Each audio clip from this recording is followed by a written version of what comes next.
Je vous salue dans le merveilleux nom de Jésus-Christ de Nazareth et je vous dis merci pour votre attention. Merci de supporter Révélation, cette chaîne qui vous donne rendez-vous chaque semaine. Et évidemment, aujourd'hui, vous avez remarqué que le générique n'est pas le même. C'est parce que nous avons une émission spéciale qui s'appelle Face à Face. Comme vous le savez, vous qui nous suivez, nous avons eu la visite de l'apôtre Cyril Cerdan fin avril et nous avons eu l'opportunité de l'interviewer. Interview que nous allons passer dans un instant, mais avant cela, je vais vous faire une petite exhortation sur apôtre. Vous qui m'écoutez, vous pouvez vous dire, mais apôtre, c'était à l'époque de Jésus-Christ, c'est pas en 2025. Que nous dit la Bible à propos de apôtre? Je vais vous lire un passage dans Éphésiens, le chapitre 4, à partir du verset 11. Et la Bible nous dit ceci.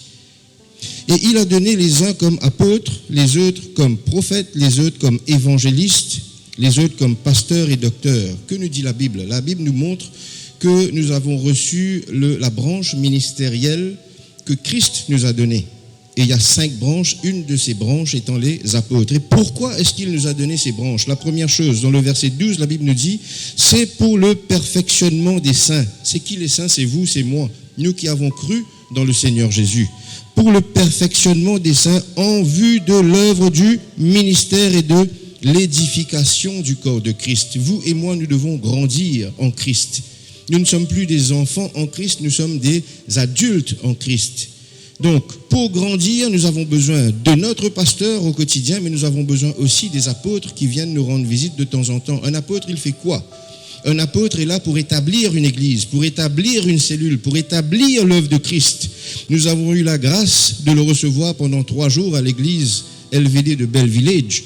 Et nous avons eu cet immense plaisir de voir des manifestations de l'Esprit, d'avoir des messages profonds de la part de cet apôtre. La Bible nous dit dans le verset 13, pourquoi est-ce que nous avons besoin de ces personnes, de cet apôtre, jusqu'à ce que nous soyons tous parvenus à l'unité de la foi.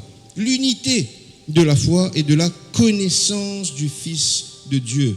Mes frères, mes sœurs, vous, mes amis qui m'écoutez, tout ce que nous faisons, nous qui travaillons pour le Seigneur, c'est pour l'unité de la foi et c'est pour promouvoir, pour glorifier le nom de notre Seigneur Jésus-Christ. Sans plus tarder, je vais vous inviter à écouter et à regarder cette interview que j'ai moi-même eu l'opportunité, la chance, la grâce de faire le dernier jour de notre convention de Cyril Cerdan. Et vous allez voir qu'il s'est ouvert comme jamais et qu'il a dit des choses qui vont vous faire grandir, qui vont vous faire connaître le Seigneur et la grandeur de notre Jésus. Je vous laisse et je reprends juste après l'interview.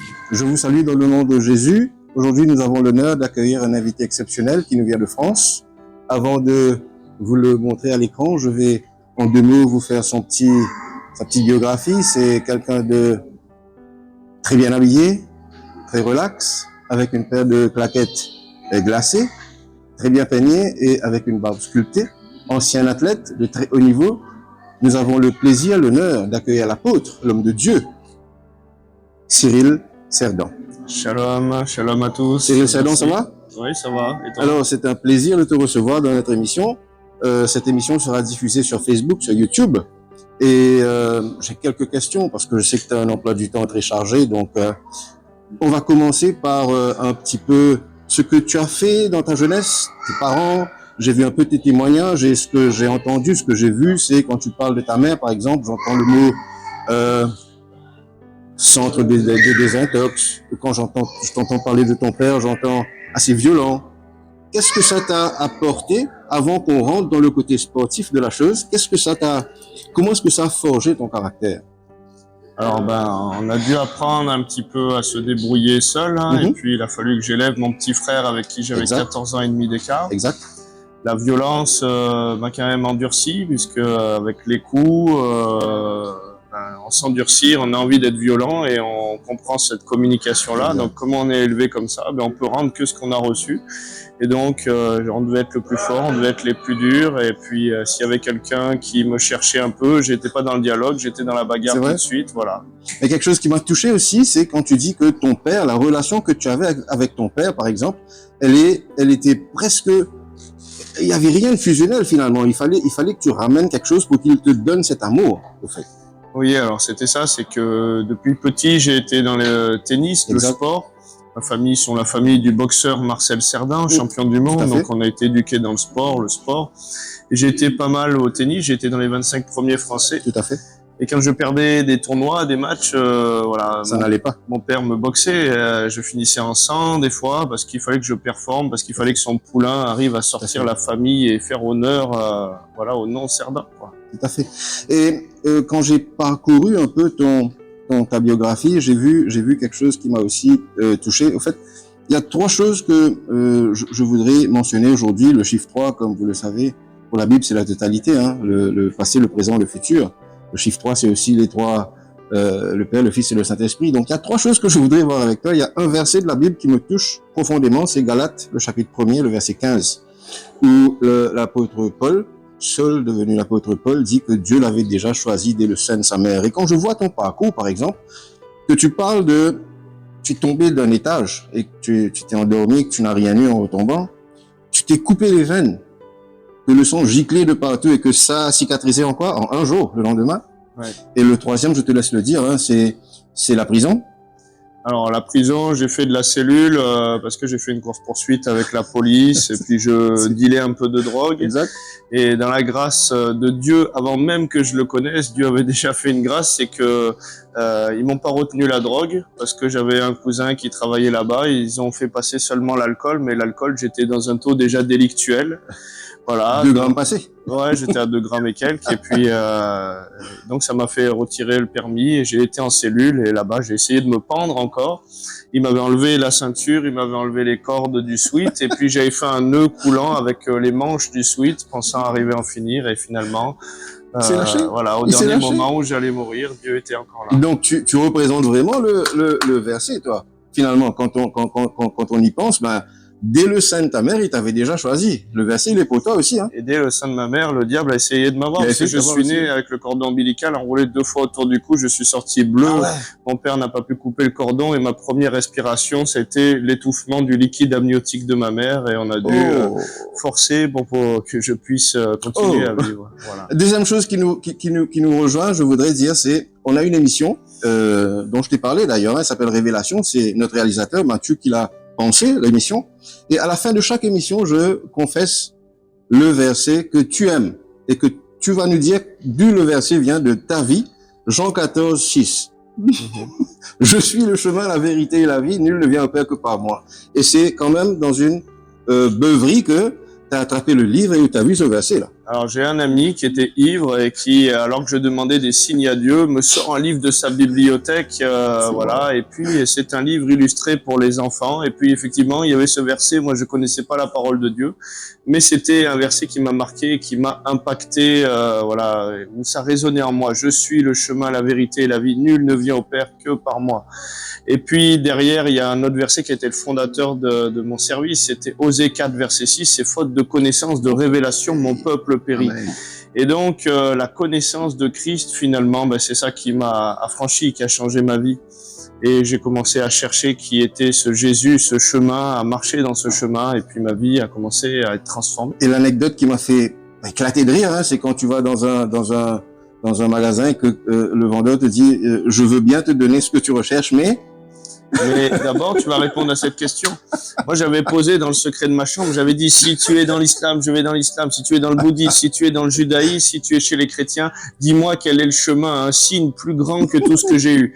Et dans ce magasin de bricolage, le vendeur me regarde et me dit, voilà, j'ai essayé les fournitures, mais continue à chercher, t'es pas loin de la vérité. Il me dit, réponds à cette question. Qui a dit, je suis le chemin, la vérité et la vie? c'est waouh, c'est juste waouh. Et donc, voilà, ça fait comme au bowling, hein, un strike. Un strike, ouais, Voilà, exact. C'est ce que tu dis d'ailleurs dans ton témoignage. Quelque chose est tombé en moi. Ouais. Et la dernière chose, c'est mon pasteur, le pasteur Roumèche que tu connais maintenant, quand il m'a dit, Johan, il faut que tu rentres dans le ministère de quelque façon que ce soit. La première chose, le premier message auquel j'ai pensé, c'était la simplicité de la parole de Dieu. Quand Pierre dit à Jésus, si c'est toi, fais que je marche sur l'eau, et il n'a pas fait une prière de 10 heures, hein, il lui a dit, viens.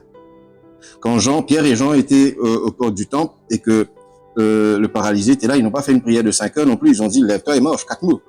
Et c'est ce que tu dis, j'étais à ton service aujourd'hui et hier, et c'est ce que tu dis. Laissez-vous aller. Laissez-vous aller. La parole de Dieu, elle est simple. Si tu laisses Dieu rentrer dans ta vie, mais il fera le travail qu'il doit faire dans ta vie. Qu'est-ce que tu peux nous dire là-dessus? Moi, je peux vous dire que tout don parfait vient de Dieu. Amen.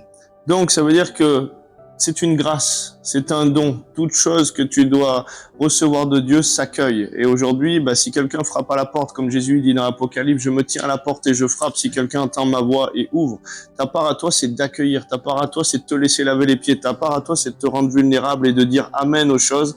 Et puis de te mettre en mouvement pour passer par la porte qui ouvre de bénédiction sur ta vie. Amen. Quand il dit une parole, Jésus, il est la porte qui t'amène à l'accès au ciel, à l'accès au Père. Et quand il libère une parole, est-ce que tu passes par cette porte ou est-ce que tu dis amen et tu restes dans la barque? Amen. Si tu restes dans la barque, tu marcheras pas sur l'eau. Amen. Cyril, je sais que ton temps est très limité et que tu as un emploi du temps vraiment très chargé. Avant qu'on termine, je voudrais simplement te demander qu'est-ce qu'on peut te souhaiter, Cyril Cerdan, pour les années à venir, pas l'année. Je sais que 2026 est déjà rempli, mais les années à venir. Mais comme le dit la parole, je crois que le seul chemin, c'est de porter sa croix, de le suivre. Et donc, pour pouvoir porter plus de fruits, et moi, mon cœur, c'est qu'il m'a sorti de la boue et c'est de pouvoir porter le maximum de fruits pour le royaume. L'ennemi m'a déjà beaucoup pillé dans ma vie, mais moi, aujourd'hui, que Dieu m'a touché, je lui ai dit, écoute, si tu veux un guerrier qui fasse des percées, Seigneur, je veux vivre le maximum, mais je comprends que le seul chemin, c'est qu'il croisse et que je diminue. Donc, de prier que je puisse rester dans les voies de Dieu et qu'il me montre encore les choses qu'il y a à travailler en moi pour qu'il puisse prendre plus de place et qu'on voit le Père à travers moi et non plus Cyril. Si je vis, non plus moi, mais Christ qui vit à travers moi. Alléluia, merci. Cyril, je te remercie pour ton temps. Avec merci plaisir. d'être venu à Maurice et d'être venu à notre église. Et je te souhaite tout le meilleur du monde, que Dieu t'accompagne dans tout ce que tu fais. Bénédiction, Amen. merci, shalom à tous. Amen. Bénédiction. J'espère que comme nous, vous avez apprécié cette interview et que vous avez vu en l'apôtre Cyril cette humilité et cet amour de Dieu. Pendant ces 3 jours de convention, nous avons eu la grâce d'avoir beaucoup de manifestations, pendant la prière de l'apôtre, nous avons eu beaucoup de manifestations de l'Esprit, nous avons vu beaucoup de miracles se produire dans l'Église pendant les 3 jours. Nous avons eu des guérisons, des démons qui ont quitté le corps de plusieurs personnes, nous avons eu des liens familiaux qui ont été brisés, nous avons vu des personnes qui ne voyaient pas clair, qui ont vu, gloire à Dieu. Et parmi toutes ces guérisons, parmi toutes ces manifestations, nous en avons une que nous avons choisie et que nous voulons vous présenter ce soir, aujourd'hui, et il s'agit de Mégane. Mégane, présente-toi. Je vous salue dans le nom de Jésus. Je suis Mégane Couronne, élève du collège Lorette de Port-Louis et je suis membre de LVD Cité La Cure. Alors, dis-nous un peu, depuis quand est-ce que tu es à l'église? Qu'est-ce que tu fais dans l'église? Est-ce que tu es leader? Est-ce que tu participes activement dans l'église?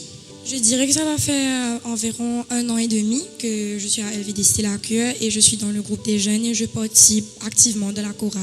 Et pendant les jours de convention, tu es venu tous les jours? Est-ce que tu es venu un jour? Raconte-nous un peu, qu'est-ce que tu as fait? Je suis venue les 3 jours et le premier jour, j'ai participé dans la louange et j'ai aidé à chanter au début Gloire de à la Dieu, convention. gloire à Dieu. Et raconte-nous, qu'est-ce que tu as vécu pendant cette convention? Qu'est-ce que tu as ressenti pendant cette convention? Et qu'est-ce que Dieu a fait pour toi, en toi, pendant cette convention? Déjà, on était très bénis, je dirais, les 3 jours en eux-mêmes. Amen. Mais pour moi, le jour le plus puissant, on va dire, ça a été le premier jour. D'accord.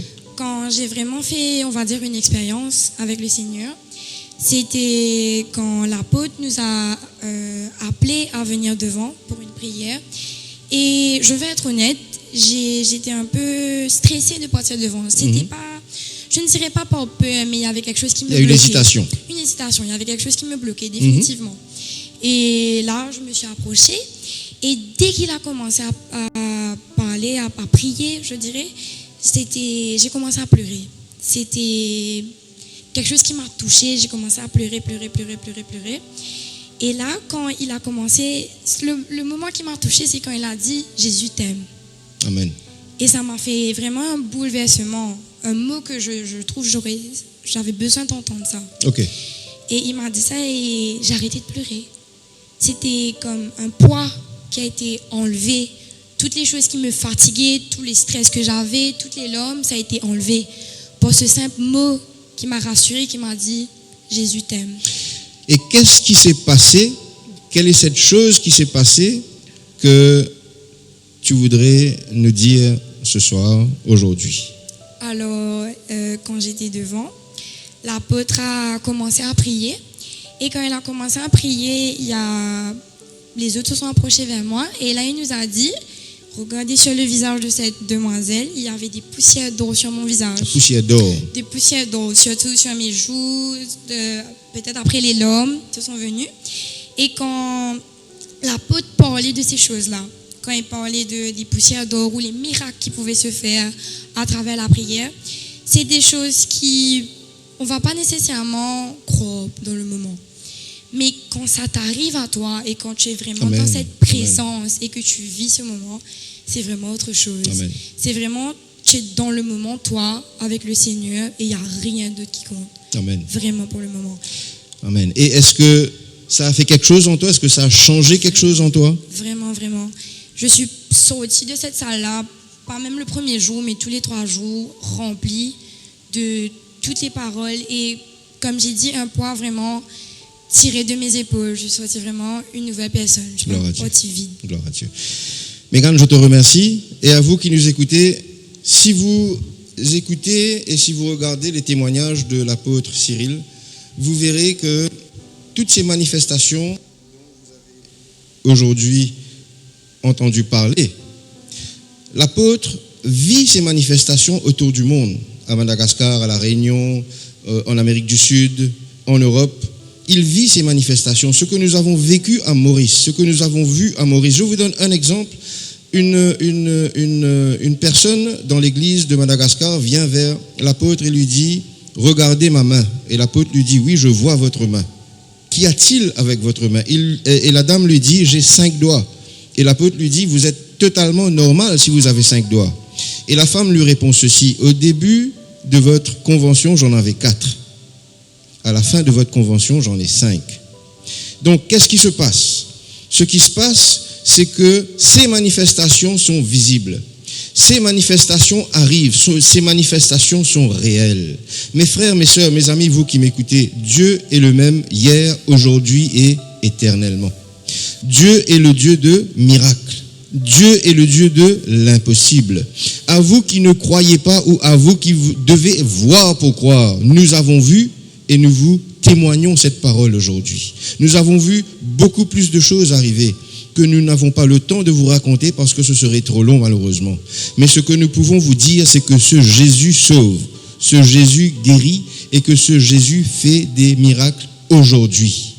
À vous qui n'avez pas encore donné votre cœur à Christ, nous vous encourageons à donner votre cœur à Christ. À vous qui connaissez déjà le Seigneur, nous vous encourageons à persévérer dans votre marche avec Jésus-Christ. La Bible dit dans Jean 14, le verset 6, « Je suis le chemin, la vérité et la vie. Nul ne vient au Père que par moi. » Je le répète chaque semaine, si Jésus est le chemin, tu ne peux pas te perdre. Si Jésus est la vérité, Satan ne peut pas te mentir. Et si Jésus est la vie, tu as la vie en abondance et la vie éternelle. Fais une rencontre avec ce Jésus. Viens dans la présence de Dieu et tu verras de grandes choses dans ta vie. Tu témoigneras de grandes choses dans ta vie. Je te dis merci pour ton attention et à la prochaine fois sur Révélation.